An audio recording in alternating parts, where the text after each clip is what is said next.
guess, to give a quick demonstration on how to create the sound of a galloping horse. I believe Grampa Glaser taught me this.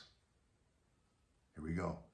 1, 2 on the right leg, 3 left hand, left leg. 1, 2, 3.